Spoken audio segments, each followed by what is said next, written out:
I first came there, my neighbor was a dope peddler, and his wife or whatever girlfriend was the lady of the night.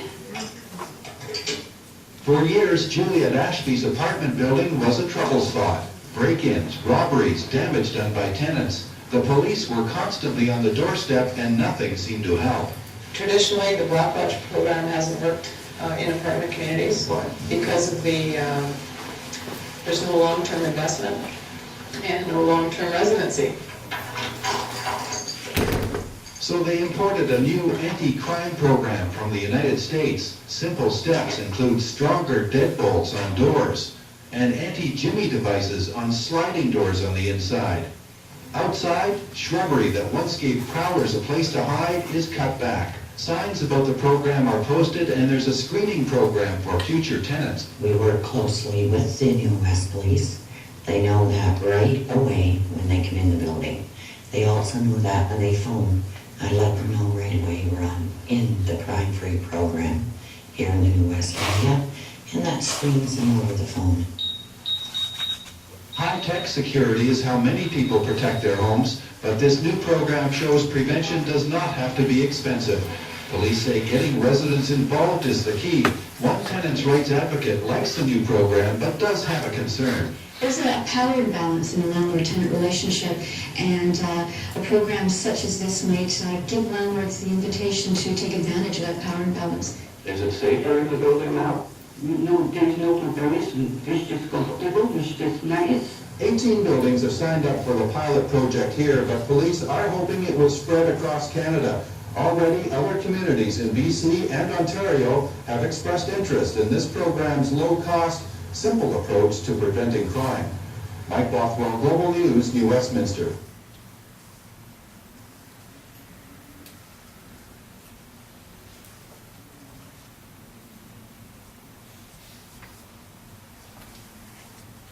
Well, good morning. I'm Tim Zering from the Mesa Police Department. I know a couple of you slipped in since my last introduction. I've been with the Mesa Police Department for 22 years, and I'm going to be retiring April 1st. We're making a training video for those that succeed me and for training purposes. If you don't want to be in the area of the video camera, we're just going to ask you to kind of move to the back of the room. I'm the Executive Director of the International Crime-Free Association.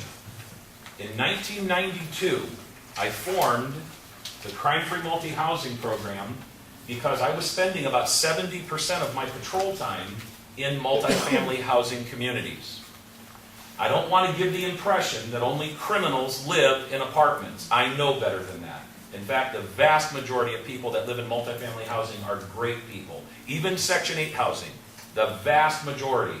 And I know some people would argue with me on that, but I'm going to tell you, from my experience in the last 16 years of doing crime-free, that's true. And I don't want to give the impression that I think that crime doesn't happen in single-family homes, because I know that it does. But what we have to understand about multifamily housing is that when you have people living on top of each other, and they live underneath each other, and they live so close side by side to each other, we're just going to have more problems with people reporting noise, disturbances of any kind, really. Loud TVs, could be fights, could be all kinds of things, domestic violence even. And it's just the nature of living so close together. Another problem is you just have a higher population density in multifamily housing communities. If they were single-family homes and there were spaces between the homes, you wouldn't have nearly as many people living there. So that's another reason. Today, we're going to take you through the crime prevention strategies that were designed for multifamily housing. We're going to take a break every hour, pretty much on the bottom of the hour. So if you need to contact your office, you'll be able to contact them at the bottom of the hour. We're going to ask you to please turn off your cell phone.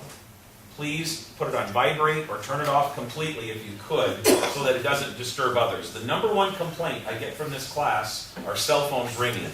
And believe it or not, people will sit in the class and carry on a conversation while the class is going.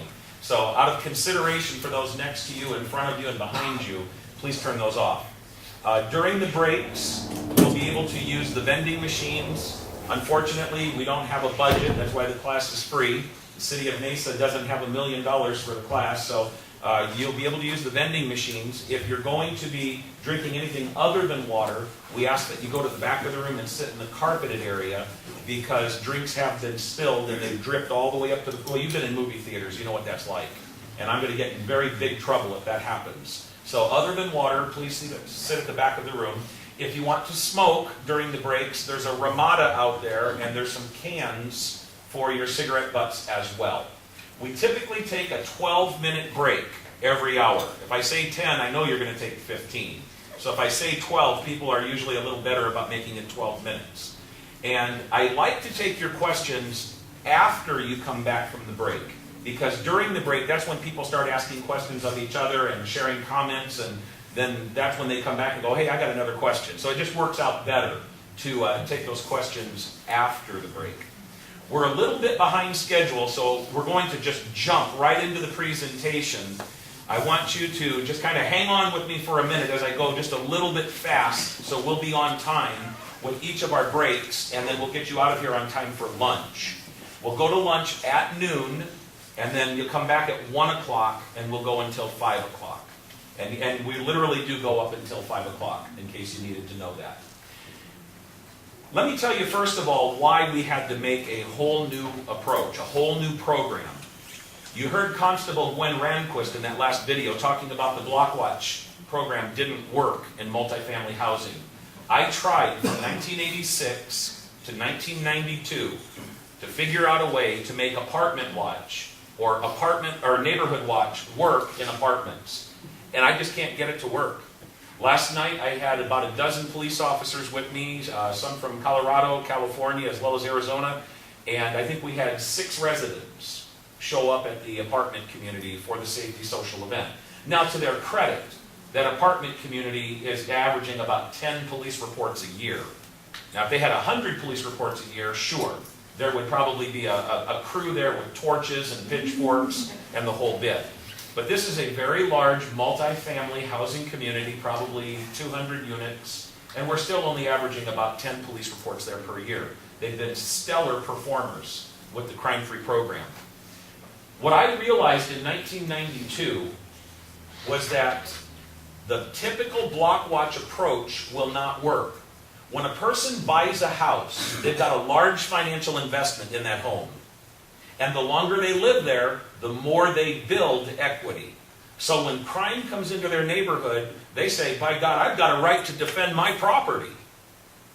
And I mean, you never know. Some people grab deer rifles, some people grab bow and arrows, baseball bats. They're going to fight for their property. Unfortunately, that doesn't happen in multifamily housing. People say, when my lease is over, I'm out of here. And in some cases, they don't even wait until their lease is over. They'll just leave, because they don't have that large financial investment. They might get a $99 move-in special. They might get first month's rent free. There's not that big financial cost up front, and they don't build equity. So it didn't take me long to realize it wasn't going to work. Trying to do these Apartment Watch meetings with 2 or 3 people in the audience was quite frankly just a waste of time. And I told the chief, I said, we're either going to have to stop doing these meetings, or we're going to have to create a whole new approach. Over 1/3 of all the people that live in this city live in multifamily housing. How could we tell 1/3 of our population we're no longer going to provide this type of crime prevention service to them? The chief said that wasn't an option. So the only other choice then was to create a whole new program. I traveled around the country, invested my own time, my own money, and I traveled around the country and I looked at other programs. I want to be very clear about this. I didn't invent applicant screening. I didn't invent evictions. And I didn't invent the idea of teaching programs about this. Training programs like this have been around longer than any of us have been alive. Nobody's got a corner on that market. But as I looked at programs, and there's a lot of them out there, SWAT, Social Weapons and Tactics, there's Blue Star, there's landlord training programs, a lot of different programs. All of them pretty much have one thing in common. You come in, you sit down, you warm a chair, and you leave. And that's the end of it. Certified apartment manager programs kind of work the same way. You pay a lot of money, you go to the local housing association, you take a class, you learn about screening and eviction, and then you go. Unfortunately, a lot of people don't have that kind of money where they can afford to go to those classes. What I recommended was a new approach. A law